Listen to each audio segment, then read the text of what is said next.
Hello tout le monde, j'espère que vous allez bien, moi ça va très bien. On se retrouve aujourd'hui pour ma deuxième story time. Du coup, je me suis confortablement installée dans mon canapé pour tout vous expliquer. Donc, comme vous l'aurez vu dans le titre, j'ai failli jouer dans une série Netflix. Donc, je vais tout vous détailler de A à Z, comment ça s'est passé, comment j'étais, comment je l'ai appris, etc. Mais avant ça, intro.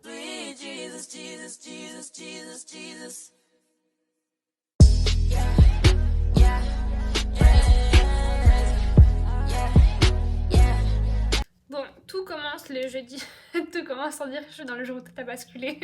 Tout commence le jeudi 27 mai. Il devait être 16h, 16h30 et je sortais du métro. Et comme à mon habitude, quand je marche dans la rue ou quoi, je check un peu les réseaux sociaux. Donc là, j'étais sur Instagram et je vois que j'ai un nouveau message. Mais pas un message quand. Vous voyez, quand vous êtes pas encore ami avec quelqu'un, il est mis dans les demandes. Donc je clique dessus et je vois écrit en gros casting rôle principal série Netflix.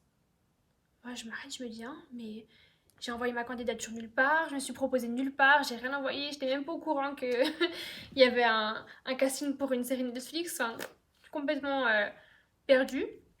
Et donc, je continue de lire et je vois bonjour pour le casting de la série Netflix Bendo de Nawal Madani, dont le tournage aura lieu à la rentrée 2021. Votre profil a retenu toute notre attention. Déjà là, je m'arrête, je me dis, ah, mon profil comment ça? Donc il continue en disant et nous souhaiterions vous rencontrer pour le rôle de Lubna la semaine prochaine. Moi je me dis la semaine prochaine. Donc je sais une semaine avant. Enfin bref, pour un casting. Donc il termine le mail en me disant nous vous avons envoyé un mail sur votre adresse pro qui est écrite dans votre bio Instagram. Et la femme signe Elsa Garbowski, assistante de casting, avec son numéro. Moi, je me dis, c'est bizarre, pourquoi il me contacterait sur Instagram? Parce que moi, tout ça, je sais pas c'est quoi l'approche, je sais pas comment on aborde quelqu'un pour un casting, tout ça. Moi, j'en sais rien du tout. Donc, je vais voir dans mes mails et effectivement, il m'avait envoyé un mail en m'expliquant vraiment tout en détail quand je devais venir. Donc, c'était le mercredi 2 juin, sachant que je savais le jeudi 27 mai. Je devais venir le mercredi 2 juin euh, dans les bâtiments de Elephant Group, donc à Paris. J'attends que la sirène passe. Je devais me présenter dans le bâtiment Elephant Group à Paris le mercredi 2 juin, sachant que je le savais le jeudi 27 mai. Donc moi je me dis c'est bizarre, etc. Et c'était signé Kenza Barra, directrice de casting. Donc moi, comme je suis très soucieuse pour les trucs comme ça, comme je me dis mais comment ils m'auraient repéré, comment ils auraient retenu mon profil, etc. Je me dis je vais aller voir leur Instagram. Évidemment, pour Elsa, c'était bien assistante de casting qui était écrit dans sa bio, et pour Kenza, c'était écrit directrice de casting. Mais je me dis les réseaux sociaux, bon, voilà, on sait très bien qu'il y a des arnaques partout. Je vais voir sur Google, je fais mes recherches sur YouTube, etc. Et ça s'était confirmé. Je vais même voir sur les comptes Instagram de Nawal Madani, de Netflix, pour voir s'ils parlaient un peu de cette série qui s'appelait Bendo. Et effectivement, ils avaient mis des posts comme quoi ils cherchaient des participants pour jouer le rôle de Lubna, jouer enfin, un peu tous les rôles qu'il y a dans la série. Donc là, je commence à me dire, oui, en fait, c'est peut-être possible, c'est une histoire plausible. Donc, je vais leur répondre, voir ce qu'ils me disent. Donc je leur envoie un mail en disant merci pour votre attention, ça me touche beaucoup évidemment parce qu'on me dit que mon profil a été retenu, my face. Donc je leur envoie ça et je leur demande si je peux avoir plus d'informations. Et donc ils me renvoient le mail en me donnant l'heure, 13h40, téléphone groupe, que je dois monter directement au 8e étage, sans me présenter à l'accueil. Et ils me demandent toutes mes informations, donc où je suis née, j'ai quel âge, où j'habite, quelles études je fais, quelles sont mes passions, etc. etc. etc. Donc là, je me dis, bon, je vais quand même prévenir mes parents parce que c'est quand même dans moins d'une semaine. Donc je vais leur dire. Donc je dis à maman et ma soeur qui, elles, sont hyper contentes. Se disent, c'est un exploit, c'est la chance de ma vie d'être actrice, etc. Et mon père, beaucoup moins chaud, qui me dit, non, j'aime pas ça, ça s'en arnaque, tu vas pas. Moi, je me dis, bon, voilà, c'est normal qu'ils s'inquiètent pour moi. Mais bon, j'ai quand même 19 ans, c'est peut-être une chance, une expérience que j'aurai qu'une seule fois dans ma vie. Donc je tente, je réponds à leur mail, je leur envoie mes données, tout ça. Et de là, ils me renvoient du coup le script. Et quand je vois le script, je vois qu'il fait seulement 3 pages. Donc moi, il faut savoir que mes 2 dernières années de secondaire, donc ma 5e et ma 6e année de secondaire, j'avais fait des cours de théâtre. Bon, c'est parce que je voulais pas faire maths. Mais bref, j'avais fait des cours de théâtre, du coup, ben, je savais un peu comment interpréter un scénario. Enfin, j'étais pas non plus actrice, mais j'avais un peu des bases, savoir comment il fallait aussi articuler, s'échauffer, etc. Et surtout, ce qui me rassurait le plus, c'était que là, le scénario c'était 3 pages, enfin le script c'était 3 pages. Et quand je faisais mes cours de théâtre, ben, j'avais 5 pages, 6 pages à étudier. Du coup, je me dis ça va. Surtout que moi, je suis une fille qui retient très vite, qui arrive très vite à mémoriser. Donc ça, je me dis, c'est pas quelque chose qui m'inquiète.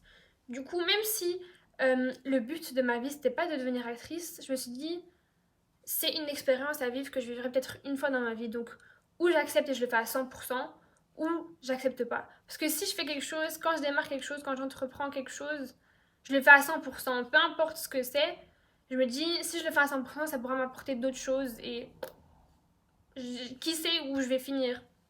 Du coup, je commence à réécrire le script pour bien retenir, je commence à le lire, je commence à essayer de comprendre un peu comment le personnage, comment je dois me mettre dans sa peau, etc. Et on me renvoie un mail, donc pendant que j'étudie le script, en me disant que Lubna, c'est une fille accro aux réseaux sociaux, qui a beaucoup de réparties et qui fait très attention à son image. Qu'est-ce que vous voyez là? Donc moi je me dis, ok, donc ça je connais un peu quand même, quand même mon univers, c'est quand même un personnage qui me plaît, que j'aime bien. Donc un point en plus qui me dit que voilà, j'ai une autre raison de me mettre à 100% et de kiffer tout simplement cette aventure. Donc je réécris le script, il y a même mon copain qui vient des fois à la maison pour m'aider un peu à me dire ça c'est bien, ça c'est moins bien, là articule, là tu parles trop vite, là tu mets pas assez d'émotion, enfin bref, plein de petits trucs que j'ai répété, des jours non-stop. Franchement, je le sentais plutôt bien et je suis une fille très perfectionniste et déterminée surtout. Donc, dès que je butais sur une phrase, je me dis non, je recommence tout, je reprends tout. Et à force de continuer, répéter, ça vient tout seul. Même quand je dormais, j'avais le script en fait qui se répétait dans ma tête parce que je suis comme ça. Il faut qu'en fait, un script, quand on doit retenir un truc, en fait, il faut pas que ce soit du par cœur, mais il faut que ça vienne tout seul. Comme si on parlait à quelqu'un, comme là, quand je vous parle, ça vient tout seul. Ben, il fallait que le script, ça vienne comme ça, parce que c'est que comme ça qu'on saura vraiment bien incarner le personnage. Donc, dans un premier temps, j'apprenais le script euh, avec fluidité, pour que ça sorte tout seul. Ça, c'était la première étape. Ensuite, la deuxième étape, c'était bah, que j'essaye de réciter le script, mais non, justement, réciter c'est le mauvais mot, que j'essaye de parler en fait, donc avec le script, le scénario, etc., dans le personnage. Donc ça, c'était la deuxième étape, c'était vraiment bouger, faire 2 trucs en même temps en fait, me dire que je peux bouger, je peux toucher mes cheveux, je peux aller sur mon téléphone, etc., tout en sortant le script, que ça sorte de ma bouche sans faille, sans problème, sans défaut. Ça, c'était la deuxième étape. Donc ça, franchement, pour le coup, ça c'était un peu plus difficile. Parce que voilà, comme je vous l'ai dit, je suis pas actrice. C'était la première fois que je faisais ça. Et aussi, je savais pas moi comment ça se passait. Je savais pas s'il y avait des mots que je pouvais changer, que je pouvais interpréter à ma manière. Je savais pas s'il y avait des phrases que je pouvais un peu changer. Donc pour ça, j'étais un peu perdue. Du coup, j'allais voir des vidéos sur YouTube, comment se présenter un casting, comment déchiffrer un script. Et pour tout ça, il y avait beaucoup de gens qui m'expliquaient. D'ailleurs, s'il y en a qui sont intéressés, je vous mettrai la description des vidéos si ça peut vous aider. Si vous aimez le théâtre, si vous aimez l'acting, etc. Donc pour ça, je me suis entraînée. Ensuite, bien évidemment, l'articulation, donc des A, E, I, O, U, parce que moi, j'ai énormément de mal avec ça. Je parle très vite, j'articule très peu. Même là, je fais beaucoup d'efforts pour bien dialoguer, bien m'exprimer et qu'on me comprenne bien surtout. Ensuite, euh, quatrième chose à prévoir, c'était les tests PCR, parce que bien évidemment, Covid oblige. Donc il fallait faire le test PCR. Donc pour ça, il fallait dépenser 100 € parce que j'allais accompagner. 100 € pour le test PCR. Donc c'était encore un truc qu'on n'avait pas prévu, mais bon, ma mère elle m'a dit, Chiara, c'est une expérience que voilà, tu vivras peut-être plus jamais. Ça me dérange pas de t'aider pour ça. D'ailleurs, merci maman, t'es un amour. Et du coup, 100 € les tests PCR. Donc je vais le faire le dimanche parce qu'en France, je sais plus si maintenant c'est comme ça, mais je pense que oui, c'était 72 heures pour pouvoir y aller. Donc comme j'y allais mercredi très tôt le matin, c'était suffisant. Et pour avoir aussi le temps nécessaire pour avoir les résultats. Si je faisais lundi, j'avais peur d'avoir les résultats 48 heures après, donc mercredi, voilà, ça se passe pas comme prévu. Donc tout était calculé. Et ensuite, ça allait aussi prévoir comment y aller. Donc là, je me disais, mais comment je vais y aller? C'est la période des examens. Tout le monde est occupé, mes parents travaillent, ma soeur elle a ses examens. J'ai pas le permis, le Thalys c'est 200 € par personne. Enfin bref, tout ça aussi qu'il fallait penser, en fait, trouver une solution. On a très vite trouvé la solution. Du coup, arrive le jour J. Même pendant tout ce temps-là, j'étais vraiment pas stressée. Je me disais, en fait, je crois que je réalisais pas que quelqu'un m'avait repéré pour aller passer un casting pour une série Netflix surtout de Nawel Madani. Nawel Madani, une femme que j'adore, que j'aime trop, que je trouve tellement drôle, j'aime tous ses films. Donc je pense en fait c'est ça aussi qui me mettait pas le stress, c'est que je réalisais pas. Et surtout que je me disais, mon but c'est pas d'être actrice, donc que je sois prise, que je sois pas prise. Si je suis prise, tant mieux, Dieu merci. Si je suis pas prise, c'était une expérience de dingue. Donc je pense aussi que c'est ça qui faisait que je stressais pas. Et donc le jour j'y arrive, mercredi on part de Bruxelles à 7 h du matin je pense. 7 h du matin, sur la route, je pense pas trop au script pour être honnête, j'y pense pas trop, je réfléchis pas trop à ça. Je parle avec la personne qui m'accompagnait, je rigolais, je chantais, j'ai dormi, clairement j'ai dormi. Et ensuite on arrive là-bas à midi. Donc c'était 1 h 40 avant le rendez-vous parce que c'était à 13 h 40. Donc j'arrive là-bas à midi. Et de là, on va faire un petit tour dans Paris, histoire de un peu décompresser, un peu sortir de la voiture, etc. Et sur le chemin, là je me dis, bon, Kira, c'est le moment, tu marches, tu regardes plein de trucs. Donc vois un peu comment tu connais le script, vois un peu comment tu es à l'aise, vois un peu comment tu te sens à l'approche du casting. Et là je commence à le réciter une fois, deux fois, trois fois. Ensuite, on voit que ça va. Moi, je suis toujours détendue. D'ailleurs, ça m'avait étonnée. Je me disais, mais pourquoi je suis pas... Enfin, c'est bizarre de pas être stressée quand on a un événement comme ça. Et je me dis, tant mieux. Je me dis, tant mieux, c'est que les choses vont peut-être super bien se passer. Et ensuite, il était peut-être, je pense, 13 h. On se dit... non, 13 h 30.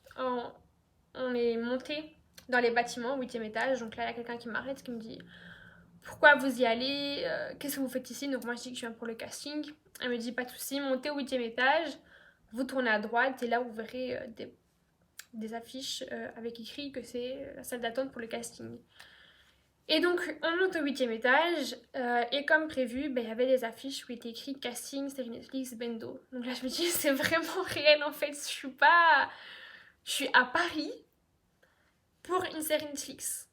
Enfin, pour un casting pour une série Netflix. Donc là, je commence vraiment à réaliser en fait où je suis, sachant qu'une semaine avant, jamais j'aurais imaginé qu'il allait se passer ça. Donc on attend 10 minutes, parce que mon rendez-vous c'était à 13 h 40. Et pendant les 10 minutes, je me dis encore une fois, Chiara, parle, répète, bouge, sois à l'aise, détends-toi, articule bien pour vraiment bien te faire comprendre. Et ensuite, 13 h 41, je me souviens de tous les détails, 13 h 41, on m'appelle.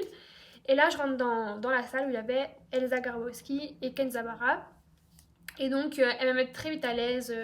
Elle me parle vraiment gentiment. Elle m'avait dit je kiffe tes ongles. Moi, ça c'est des trucs qui me mettent trop à l'aise. Enfin, surtout que je suis pas une personne timide de base ou. Qu'est-ce qu'ils ont aujourd'hui? Moi, je suis pas une personne stressée. Je suis pas une personne timide. Donc, j'étais voilà, tranquille en fait, comme si je parlais avec des amis, avec ma famille. Donc là, de nouveau, elle me pose des questions qu'elle m'avait posées dans le mail. Donc, où j'habite, où je réside, quelle est ma passion. Donc, moi, je leur dis que la passion, c'est le make-up, que j'ai une chaîne YouTube, etc. Que je suis très active sur les réseaux sociaux, enfin, surtout sur Instagram. Elle me demande combien j'ai d'abonnés, etc. Et du coup, de là, elle me demande de me mettre debout et de me prendre en photo, donc de face, de profil, des deux profils. Et ensuite, elle me demande de marcher, de faire une vidéo où je marche. Et quand j'arrive devant l'objectif, que je récite ce que je lui ai déjà dit, donc comment je m'appelle, quel âge j'ai, ma passion et quelles études je fais. Donc une fois que ça c'est fini, en fait, je suis arrivée dans la salle il y avait, dès qu'on ouvrait la porte, il y avait un fauteuil bleu, ici, un grand fauteuil bleu. Et plus loin, le bureau où l'assistante et la directrice de casting étaient.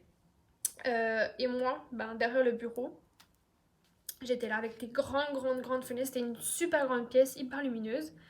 Et donc ensuite, après que j'ai fini de faire ma petite vidéo, je m'assois sur le canapé. Et là, je sais plus laquelle des deux, je sais plus si c'est Elsa ou Kenza.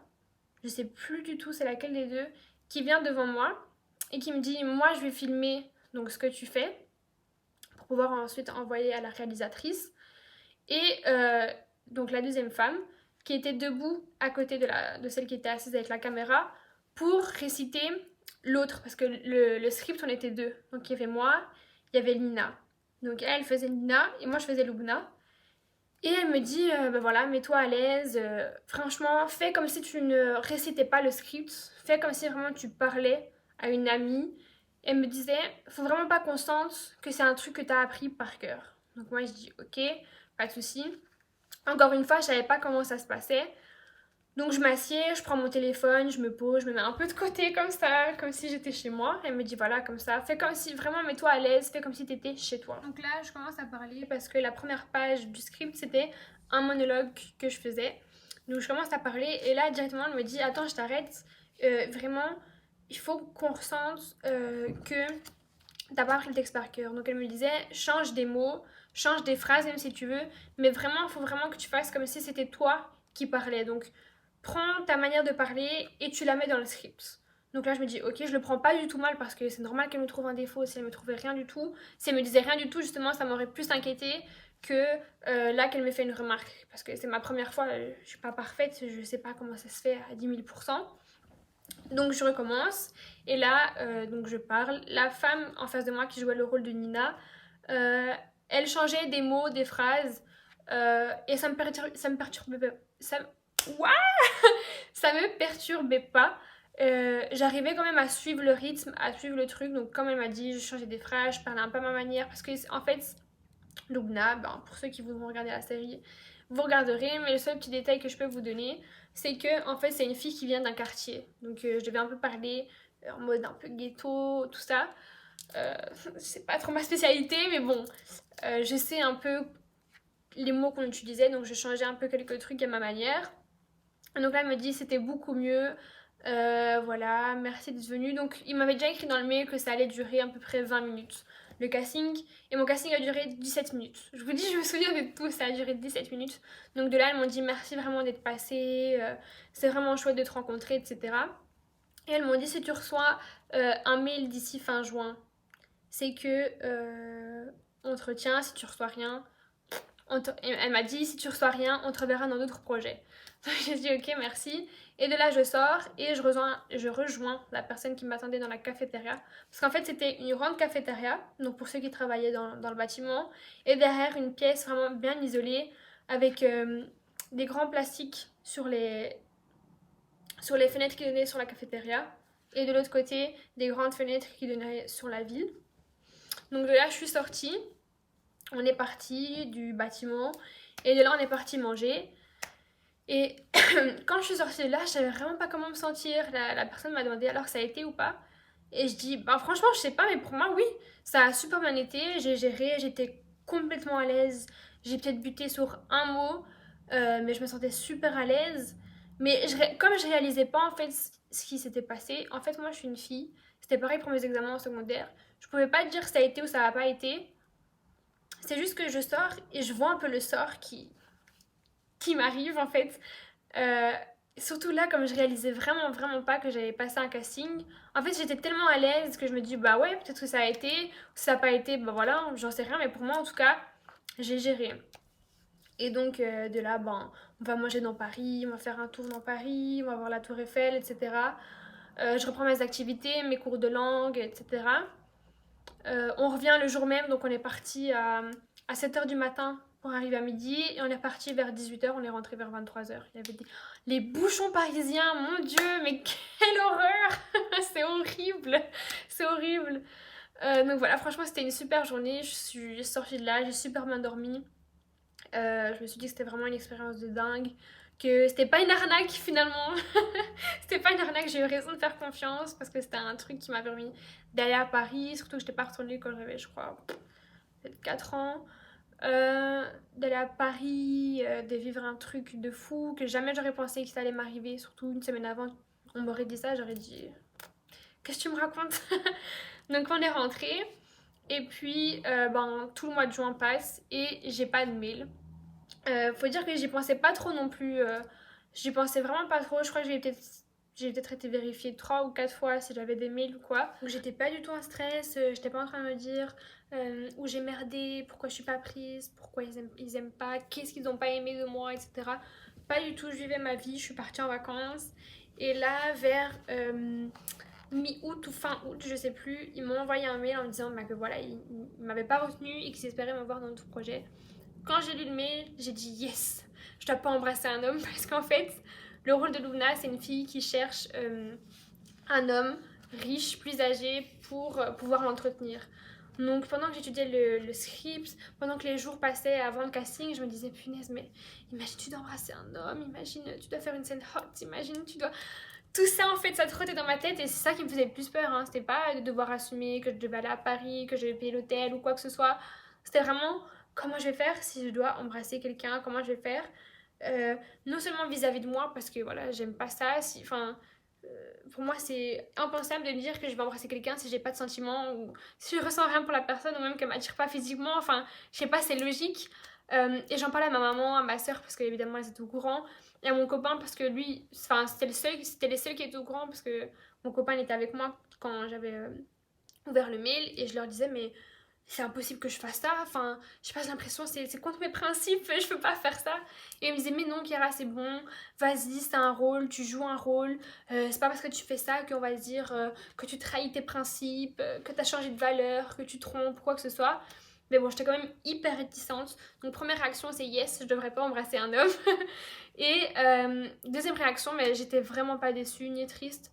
Pour la simple et bonne raison que premièrement, il y a 1 an, tu m'aurais dit que qu'une directrice de casting m'aurait envoyé un mail parce qu'elle a retenu mon profil, que mon profil lui plaît pour jouer un rôle principal dans une série Netflix qui a été réalisée par Naël Madani. J'y aurais jamais cru, mais jamais de la vie. Et surtout, ça m'a permis de vivre une expérience de dingue, d'aller à Paris, parce que j'étais plus retournée depuis très longtemps. Enfin, j'étais très petite, donc j'avais très peu de souvenirs de Paris. D'aller à Paris, de changer d'air, de vivre quelque chose. Vraiment, ça m'a permis d'avoir une journée, mais de dingue. Voilà, un truc à l'improviste comme ça, qui arrive en une fois dans ma vie. C'est ça, en fait, c'est plus ça qui m'excitait que de me dire je vais peut-être jouer dans une série Netflix. Voilà, c'est plus l'expérience qui m'a... Waouh, quoi. Du jour au lendemain, on m'envoie un mail parce que on est intéressé par mon profil. Enfin bref, c'est ici que se termine du coup ma story time. J'espère qu'elle vous aura plu, que je vous aurai fait un peu rire. Et on se retrouve très vite de toute façon pour de nouvelles vidéos. Je vous laisse ici ma vidéo précédente si vous voulez aller la voir. Et je vous dis à très vite. Bisous.